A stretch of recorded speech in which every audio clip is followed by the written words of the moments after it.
السلام عليكم ورحمة الله، أهلا بكم الإخوان في هذا الفيديو الجديد. غادي نديرو إن شاء الله واحد الفيديو اليوم على البريد بانك، وغادي نحاولو نشرحوه للناس والمبتدئين واللي ما عندهمش الخبرة. أنا فايت حليت الحساب في البريد بانك 2018 تقريبا من مارس 2017. كنت كنحاول نوفر شوية ديال الفلوس في واحد الفترة. كانت الخدمة شوية ديك الساعة مزيانة، ماشي بحال دابا. ديك الساعة كانت المصاريف ديال الحساب ما كتوصلش كاع 200 درهم، كتكون 180 درهم بحال هكا. دازت الايام مشيت طلبت منهم البطاقة البنكية او ما يسمى بالكارت كيشي، عطاني الكارت كيشي خديتها. بعد 2020 2021 طلبت منهم التطبيق ديال البريد بانك.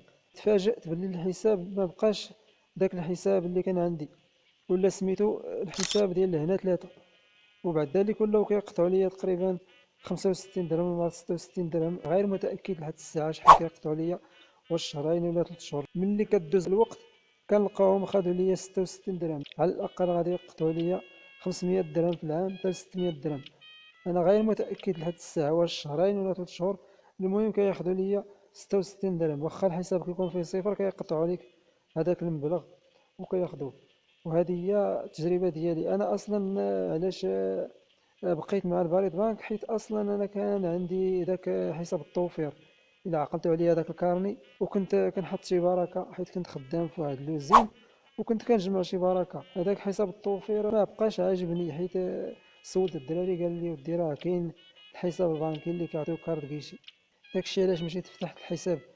كيقول لي الحساب العادي، دابا مشيت سولت عليه وتعمقت كيقولوا لي الحساب الجاري. في الحقيقة هذا الحساب اللي كيعطيوك فيه الشيك والكارت كيشي وكيكون مفتوح على طول، كيكون يعني غدير به اي حاجة.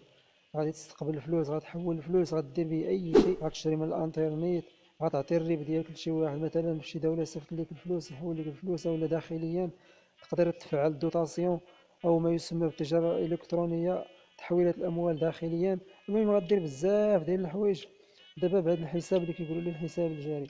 دابا هذا الحساب راه هو حساب متطور وكيقولوا ليه حساب لهنا، ولكن المصاريف ديالو طالعه شي شويه كما قلت لكم. هادو هما الحوايج انا اللي كيبانوا ليا شويه ماشي هما هادو. هما المصاريف ديال الحساب طالعين شي شويه، خصوصا على الدراوش. هذه هي القضيه اللي بغيت نوضح في هذا الفيديو.